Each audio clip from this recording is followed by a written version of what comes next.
here's the setup for this. In November, I was in a car accident. The truth is I almost died.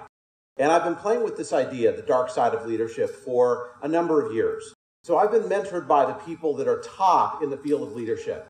And this subject, that leadership has something to do with things about ourselves that we don't like, is what we talk about when we get together. And I heard one of them say, won't say which one, we couldn't have this discussion in public. Well, why not? Because people aren't ready for it. I actually don't think that's true. I think the world is ready for this subject.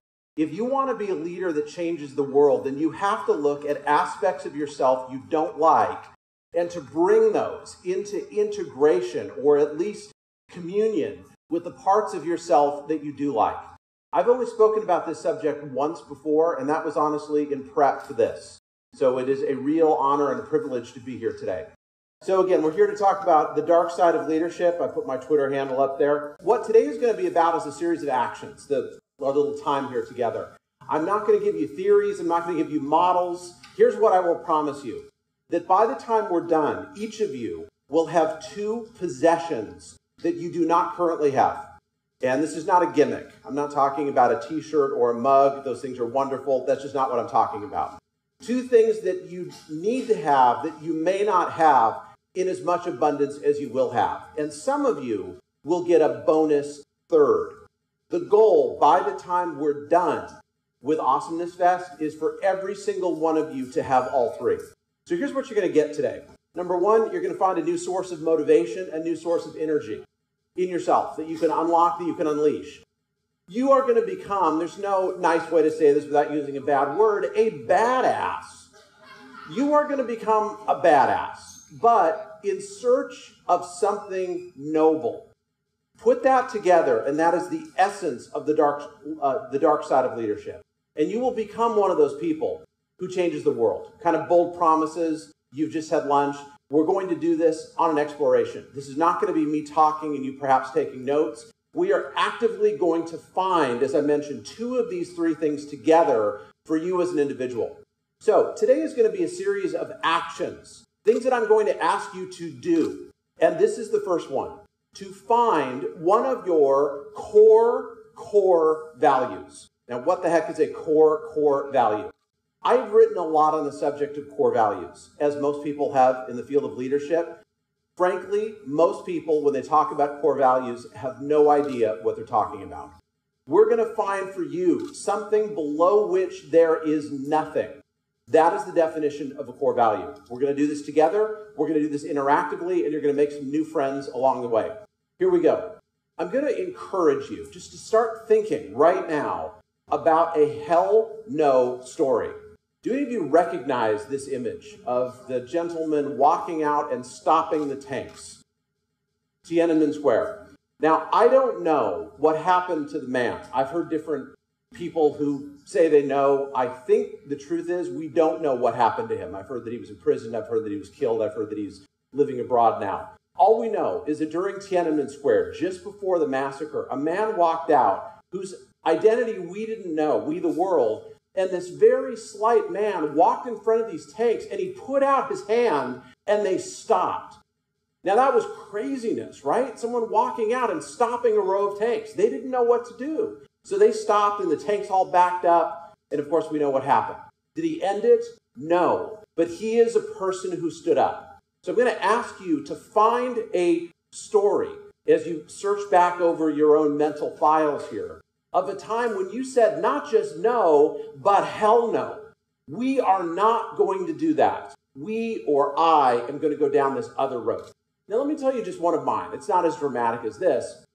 I was an assistant professor at USC, and people who I worked with encouraged me to do a lot of research. Okay, research is good. Now the way it is done in academic institutions, if you don't know, is here's kind of the game, and I'm going to be a little bit sarcastic with it. Write things that maybe 6 people will read, and then do that again, and then do that again for about 10 years. And at the end of doing that, we will make you a full professor with tenure and blah, blah, blah, blah, blah, at which point you can actually do the things that you really want to do. Well, let's see, let me think about that. How about no? In fact, how about hell no? How about we start doing it right away? That's what I said. And I had people around me who were empowering me, giving me the courage that it took to say no to a tradition that has hundreds of years of support behind it. Now, I am a professor at USC, but I never went down that road. I started doing things instead immediately that spoke to myself, that spoke to other people. So let me just see by show of hands. I'm not going to pick on anyone. How many have in your heads right now a story about a time when you said no or hell no? Yes, I'm drawing that out so that, okay, great. So a bunch of you have. So here's your challenge. We are going to form quick groups of 3. Now listen closely to the instructions before we do it, because otherwise it's going to be pandemonium. So it is your job to find 2 other people. If we got a group of 2 here, a group of 4 there, that's okay. 3 is what we're going for. And what you are going to do in these groups of 3 is to take a total of 5 minutes and do the following. Have each person tell their story in 1 or 2 or 3 sentences. That's really all you need. But I'm going to give you 5 minutes. So what do you do if you get together in a group of 3 and everybody tells their story? Then your little group of 3 is going to disband, and you're going to go find more friends. And you're going to tell them their story, and you are going to hear theirs. So everybody just leave all your stuff where it is. Please stand up. Go find 2 people and tell them and listen to their hell no story. You have 5 minutes. I mentioned we are going to find 2 possessions and possibly a bonus 3. We have not yet gotten to any of them. So my mentor at USC is a gentleman named Warren Bennis, often credited with putting the field of leadership on the map. And one day I was talking to him at the faculty center at USC. It was one of those places where you kind of raise your pinky as you drink tea. And he said, so I understand you've made a decision to do things that you think matter. And I said, that's true. And he said, let me ask you a question. Why is that so important? And that struck me as being a bit of a strange question. Now, Warren is a very insightful person, and insightful people ask questions that most of us don't want to ask. So he asked me, why is that so important to say hell no? And I said, well, the thing is, Warren, what's important to me is teamwork. I like working with other people. Or I ended up writing a book called Tribal Leadership. Not surprisingly, I like to work with and with other people and through other people. I don't just want to sit in my office and look at Excel spreadsheets and write something that 6 people are going to read. And he said, that makes a lot of sense. Let me ask you a strange question. How come teamwork is so important? And I said, Warren, you wrote a book, one of the best books I think ever written, called Organizing Genius. And I said, that's a book about teamwork. Teamwork is how we succeed. We don't succeed alone. We succeed in groups, in teams, in tribes. I mean, to me, it was just obvious. And I was getting a little worked up as he was saying it. And he said, let me ask you one more question. The idea of success. Why is that so important to you? And I thought, wow, this guy has fallen off his rocker, right? Why? Well, what do you want, like not success? And I said, Warren, to me, that's a measure of impact. It's a measure of the impact that you make on the world. Warren Bennis is one of those people who knows how to do something innately, intuitively, that most of us, myself included, had to be taught how to do. You are now going to learn how to do it. He discovered one of my core values. Here's what he did. He used a technique called click down. Click down is where you take a word that someone says, like, I don't want to do research. And they say, why is that so important to you to not do research? You pick out a single word. So in this example, someone says, I like periods of change, especially when a lot is at risk. One word. And here's a couple of them. Maybe it's change or it's risk. 2 steps to click down. Step 1, you find a word that appears to be deep and rich, dripping in meaning. And step 2, you ask an open-ended question about that word. Like how come, or why, or tell me more about. Something like that. It doesn't have to be a question, but it has to function the same way. Let me show you what Warren Bennis did with me. He said, so you don't want to do that whole thing with research. He said, why is that so important? And I said, well, it's about teamwork. Well, how come that's important? Well, that's about success. Well, how come that's important? Well, that's about impact. But he wasn't done. He said, Dave, let me ask you one more question. Impact. Why is that so important to you? And I sat there in the faculty center with a creme brulee in front of me, and my face turned red. I didn't know how to answer the question. Minutes seemed to pass by.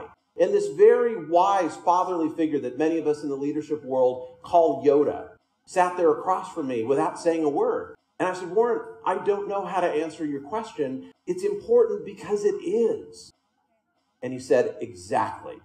That is one of my core values. below which there is nothing. You ask a question about it, and it loops right back upon itself. Maybe people make jokes, and they say, well, I mean, what else is there to do? I mean, not make an impact? That would suck. That's a cheap joke. In other words, they don't know how to answer it. Or they might go professorial on your ass. That's where they say something like this. Well, in society, I think it's very important for all of us to contribute to one another, and one of the ways that we measure that really is to impact. As a matter of fact, there are different... Okay, stop. What that translates to is, I don't know, but you're looking at me, so I feel like I have to say something. You've gotten to a core value. So here's what we're going to do. And this time, we're going to speed things up a bit. I'm only going to give you 3 minutes for this. Let me explain what we're going to do first. This will lead to possession number 1. I promise you 2, possibly 3. This will lead to possession 1, which is a knowledge of one of your core values. The thing that for you, you must never trample on, that you must never in any way dent or damage. It is the reason you are here. It is who you are. Not just this one. We all have many. We are going to find one. So you're going to go up to someone you did not talk to in the first time we did this, and you're going to say, here's my quick story. Summarize it in a sentence, no more. And another person in that group of 2, remember they're going to be little groups of 3 here, is going to say, so you mentioned that that's important to you. Tell me why that is. And you'll answer. And then they're going to do it again. And you're going to continue until either we run out of time or you notice that loop around effect. And you won't know how to answer it. You might even feel stupid. Your face might turn red. You might make a cheap joke. That is a core value. And when you've done that, you're going to rotate and you're going to rotate again. It is your job in 3 minutes, and I'll tell you when this starts, to number 1, find 2 other people. That makes a group of 3. And number 2, to find the core value of the other 2 members of that group of 3. It is their job to make sure you find yours. I'm going to jump off the stage here. I want some of you to tell me what you came up with for your core values. Come on back. Belief. Okay, so raise your hand if you got one. What'd you say? Belief. Belief. Thank you. What'd you say? Justice. Notice, we are talking about the most important thing you could ever talk about to a group, which is their core values. What's one of yours? Justice. Community building. Connection. Soul expression. Now, if you hear somebody else has yours, then you want to go beat them up because they stole... No, I'm just kidding. Great partnerships happen where you find other people who share your values. Who else has got a value? Yes. Storytelling. Being authentic. Taking care of your family. Responsibility. Integrity. Same? Okay. You say, oh, shoot, integrity. Who else? Yes. Purpose in life. Freedom. Love. Happiness. And you've got the tattoos, too. I love that, right? Okay. Yes. Honesty. So these are core values. Yes, please. One more time. Perfection. So these are values. Now, this is the first possession. You're going to walk out of here with a core value. Action number 2. This is the fun one. You're going to, if you will, take that value, that core value, and you're going to wrap yourself around it. And you are going to look out at the world and you are going to notice what is royally screwed up. Now, I don't mean just bothers you because it bothers you. It violates your core value. I will tell you mine. This is what gets me out of bed in the morning. This is a dark side subject because it involves anger and rage and hostility and frustration. I am a professor of management. I have been for many years, almost 20. The state of corporations, of organizations, including governments and nonprofit, is that they suck. Now, that's funny, right? How many of you know exactly what I'm talking about? By a show of hands. To someone whose core value is impact, I look at organizations, a group of people, and I say, you've got to be kidding. That's what you're doing. That's how you're spending your time in these meetings that accomplish nothing, doing things that take human talent and waste it. We can do better. We must do better. That has to stop, and it has to stop right the hell now. That is my outrage. Your job is to find one of yours. We all have many. So what is an outrage? It is a specific situation in the world that violates your core value, that trips over it. It doesn't just make you a little irritated, it royally pisses you off. Mother Teresa was pissed off when she saw how the dying and the children were being treated in part of India.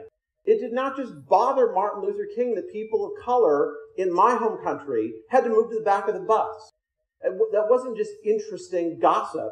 That was something that had to change, and it had to change right the hell now. And for those of you who value connection or justice or harmony, you look at that and you feel his passion, you feel the rage. You look at Lincoln, when slavery became a burning issue. Here is the truth. I spend my time studying, hanging out with some of the best leaders in the world. I'm not going to drop names, but they're the people you're probably thinking of. I cannot come up with a single exception to this rule. Great leaders are pissed off. You need to be pissed off, but for the right reason, not by a value. A value is like, well, my room should be made up. I went back to my room and it wasn't made up. I'm outraged. No, that's a value. It's got to be a core value, something like justice, something like impact. And you see something in the world where children aren't learning, where there's a lack of harmony, where there's a lack of organizations working together. And you say, this isn't just offensive to me. I feel like I am on the planet to do something about that.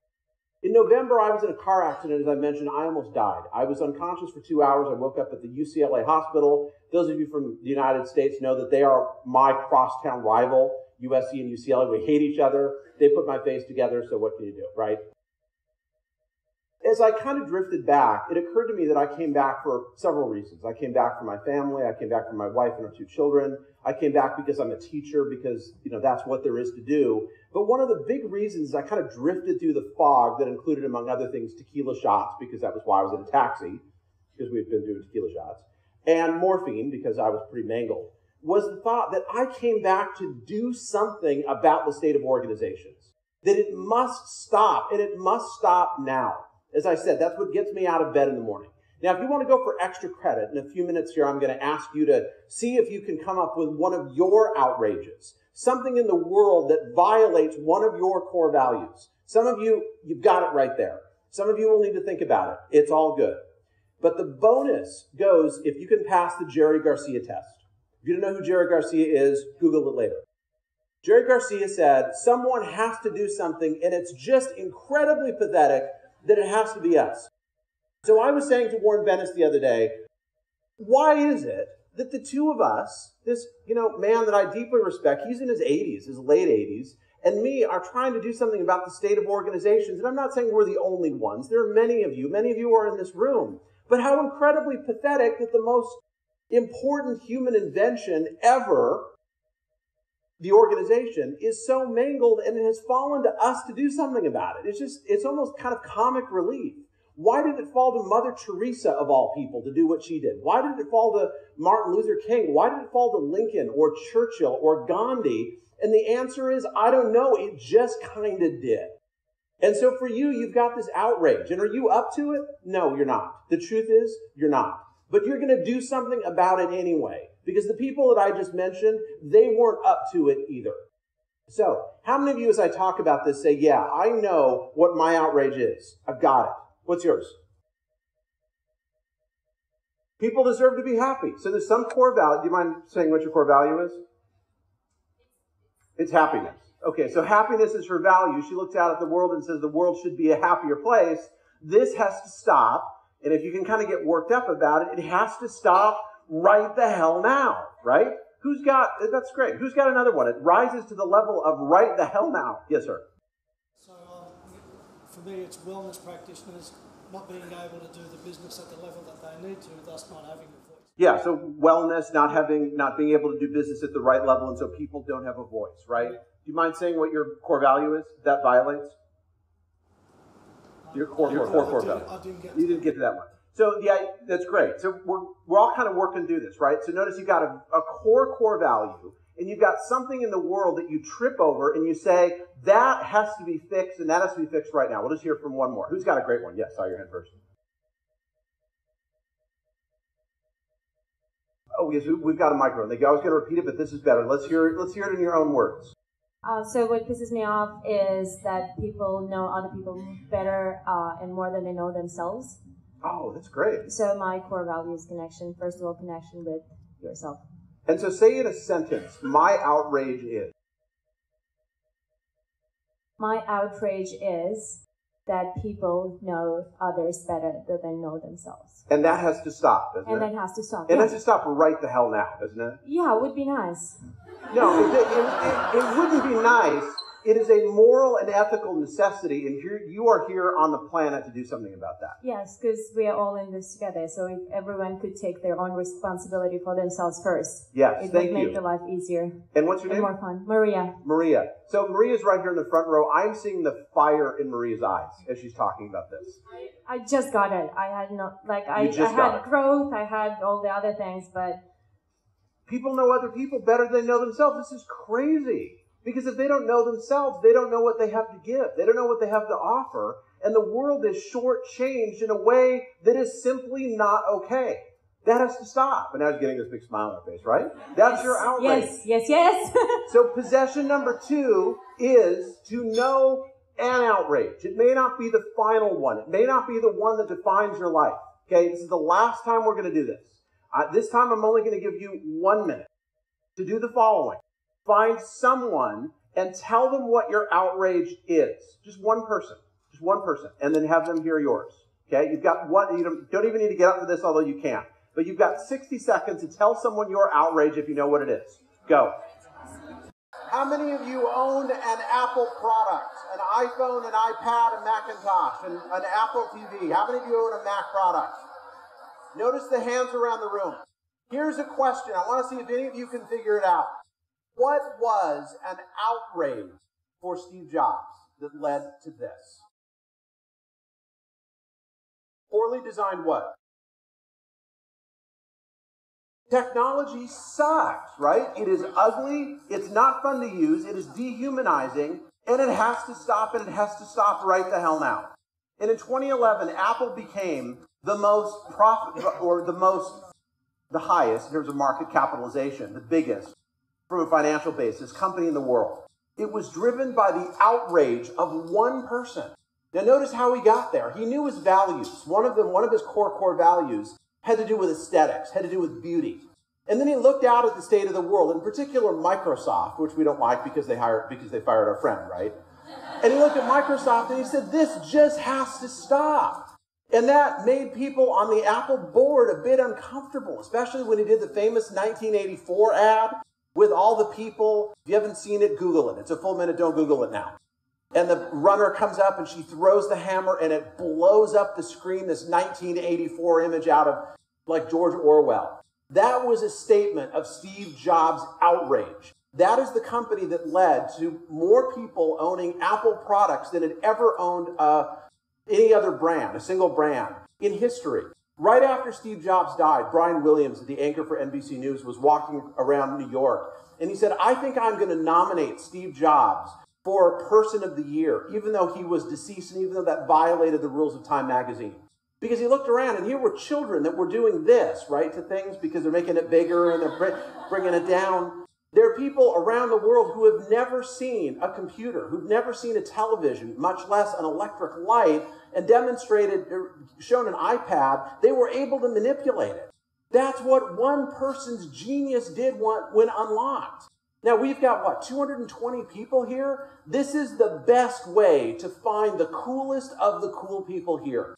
Because their outrage and your outrage feed off one another. That's what you want to find. Meaning your values are in line. What you see in the world that has to change, that is in line. Let me just spend 20 seconds and tell you, why is this the dark side? Here's a question, trivia question. What is this thing behind me? It's going to start spinning around in a moment. What is this? Did you know that until 1959, no one knew what the backside of the moon looked like? Of course, the famous Dark Side of the Moon, if you know the Pink Floyd album. 1959, the Soviets mapped it with a probe that went around. Until then, no one ever knew what the backside of the moon looked like. You might say, well, doesn't it spin? No, actually it doesn't. It's the same side that always faces the Earth. Now, the moon is a traditional symbol of leadership. And here's my point. We spend most of our time talking about the happy stuff. This is the bright side of the moon. Like aspirations and my core values and oh, that's wonderful. And the bunnies and the wolves are holding hands and they're singing, we are the world together and let's all give each other big hugs and let's just go drink right now and roll around in the sand. And this is all just wonderful. Let's sit down. Let's meditate. Let's say Om. Now, I'm not saying that any of that is wrong. In fact, you want to do more of that. And if what I just said makes you uncomfortable, then you need to spend more time on the light side. Light side. There is also the dark side. Crisis. Last straw. This has to change. If you want to see what I mean by the dark side of leadership, which is where these two things collide, the light and the dark, look at the Steven Spielberg movie of Lincoln. When people said, Mr. President, it's time for you to table this whole 14th Amendment, which was the amendment that ended slavery. We're not going to get it through. There must be more expedient time. And in the next 60 seconds, the actor who so embodied Lincoln captured that spirit of nobility, of aspirations, channeled into this issue, where he said, no, it must happen. We keep saying it'll happen later. We've been saying this for how long, and yet it doesn't change. It is a moral necessity. It must happen. And this gentle soul pounded the table. He said, this must happen now. That is the power of bringing together the light side and the dark side. If you bring them together, you can change the world. To use a different analogy, it's a battery. Many of us in leadership spend time only connected to the happy side, the positive pole. You've got the negative pole. When you put them together, that is your outrage. It is a collision between everything you hold dear and the state of the world.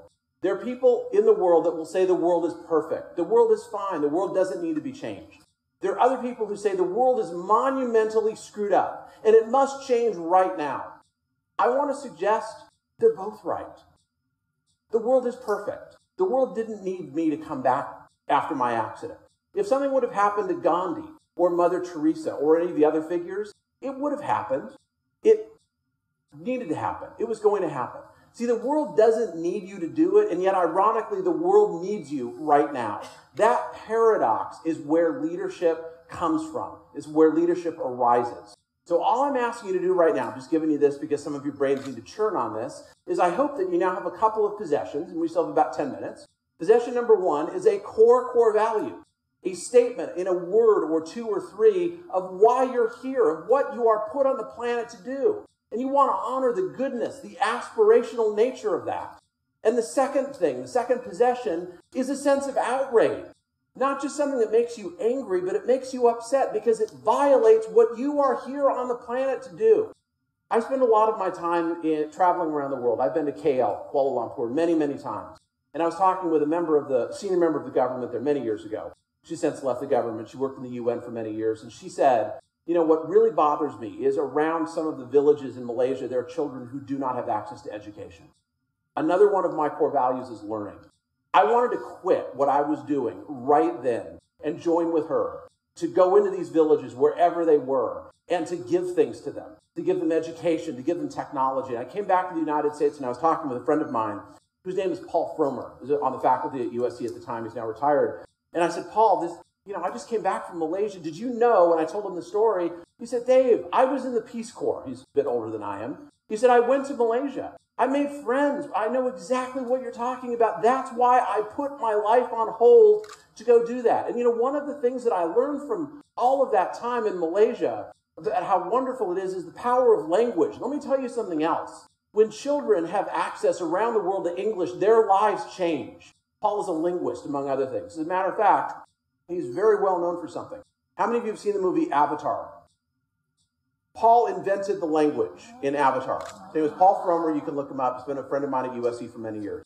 So why am I bringing this up? Because out of that outrage, out of that clash, when you're doing stuff, really creative stuff emerges. Like one day he was talking to somebody who then in turn repeated the conversation before he knew what was happening. He and James Cameron were talking about what this language might look like. Today, when someone proposes a word or a concept in that language, Dr. Fromer, who's got his PhD, is the ultimate arbiter. And he's now quit USC to tend to that language full time.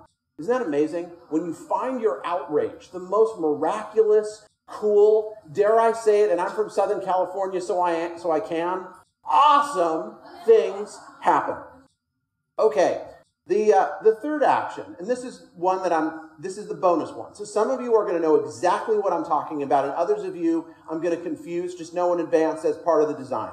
Let me tell you what a great gift is. A great gift is something you have, we all do, and it has three characteristics. Number one, it has no off switch. You cannot not do it. It is on all the time. In fact, you might say, it's on all the effing time. I really wish it would turn off, but it won't. It drives me crazy. It keeps me up at night because it keeps gifting. That's what it does.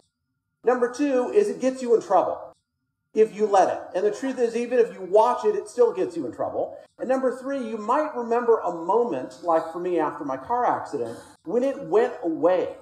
Let me tell you what one of mine is, and I want to see if anything bubbles up for any of you. One of mine is that I cannot not see potential. In people, in organizations, in groups. I looked at this conference and I said, there's amazing potential. I have to go unlock it. That's what I do. Notice that's different from a value. It's different from an outrage. It is a great gift. You might have been born with it. You might have developed it. I don't know where they come from. Question for somebody else. But the point is, you've got one of these. There's a woman I work with named Carrie Kish, whose great gift is opportunity. She sees it, she connects it, and she is constantly getting herself in trouble, as you can imagine. There's no off switch. Now, for me, I remember a meeting that I was sitting in. It was probably around 1995, and I was just getting over a terrible flu.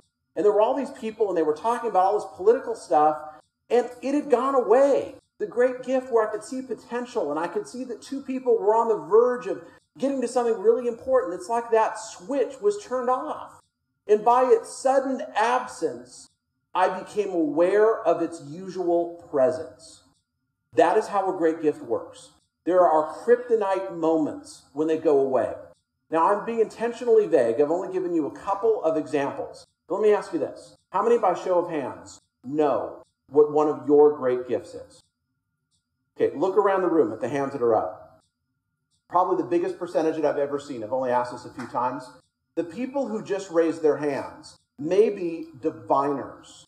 Now, what is a diviner? I'm not going to go weird on you. A diviner is someone who just looks at someone and they know what their great gift is. I've been with you for about 45 minutes. I'm not going to pick on anyone. Let me just ask you this. Again, by show of hands. How many of you have some idea of what my great gift is? By show of hands. Been with me for 45 minutes. Those are the true diviners. So here's your challenge. Not now, but later today.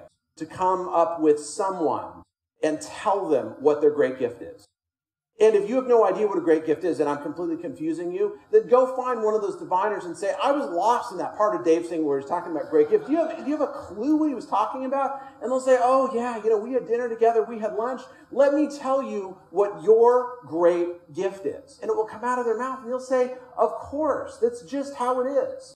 Let me ask you as we begin to wrap this up here, a slightly rhetorical question. Batman. What is it that makes Batman, Batman? Okay, he's got money, he's got anger, I heard outrage, okay, let's just go down that road. What is a core value of Bruce Wayne that turned him into Batman? Justice. Okay, what is his outrage? What pisses him off about the state of the world? Okay, bad guys, violence, yes. Corruption, right? He sees corruption and he says, that's got to end and that's got to end right the hell now. Now, here's the last question. What is Bruce Wayne's great gift? Got no off switch. It gets him in trouble. And there were moments where it disappeared. How many of you can just look at it and name it? Just raise your hand if you can name it. Let's just see what it is. Yes. Courage. Okay, he cannot not act courageously. What else? What's another articulation of a great gift for Bruce Wayne? Yeah. Sorry, one more time. He cares about other people. He can't not care about the state of the innocent and the helpless. As a result, he's got to do something about it. Okay, last one. What's Bruce Wayne's great gift? Yes, sir. He cannot help but face his fear and become Batman. He cannot help but to face his fear. In fact, he sees fear and he must move toward it. Here's my point. What is it that separates you from being one of these mythological characters? There's only three pieces to it, and we've covered all of them. One of them is a core value. That's who you are. That's what you're on the planet to do. Another one is an outrage. There's something in the world that's got to end, and it's got to end right now, and you're going to do something about it. And the third one is you become aware, perhaps because you make a friend in Bali in 2013 who's a diviner, and they tell you, let me tell you what your great gift is, and you say, of course. I've always had that, but I remember this one time when it went away, and it was awful. I didn't know who I was. That turns you into a character of legend. That turns you into someone who changes the world. Let me just say this as I wrap it up. Yeah, we're gonna skip Ben Kingsley playing Gandhi here. So the very last thing that I'm going to ask you to do is to take all of these and hold them all the time without compromising one. If you take the light side, the aspirations too much, you become ineffective. You become, as the teenagers like to say, lame. If you take the dark side too much, you become angry, you become hostile, you become a son of a bitch. Your goal is to capture them both and weave them together.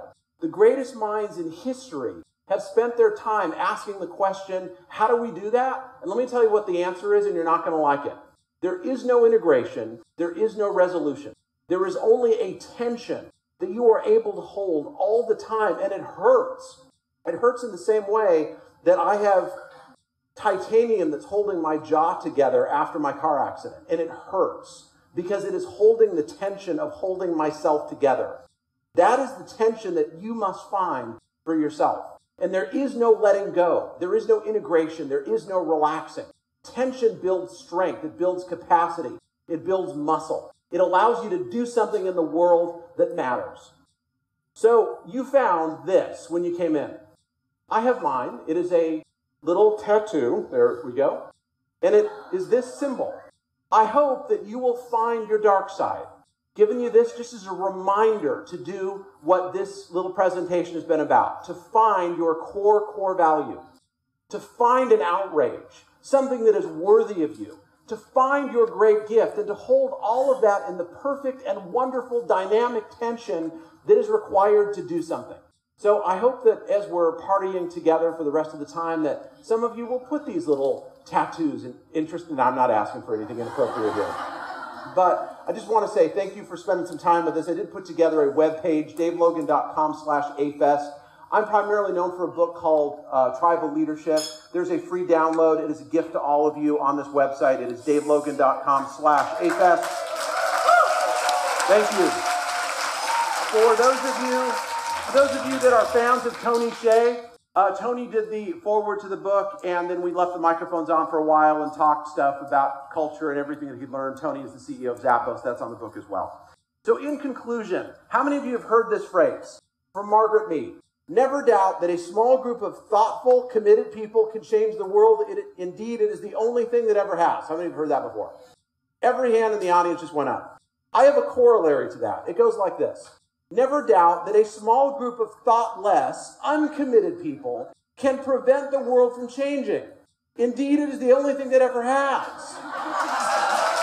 It is your job to go find those people. Find why you're here. Get mad. Bring in your great gift. Maintain the slow burn of that outrage and go become one of the people who is going to change the world. Thank you very much.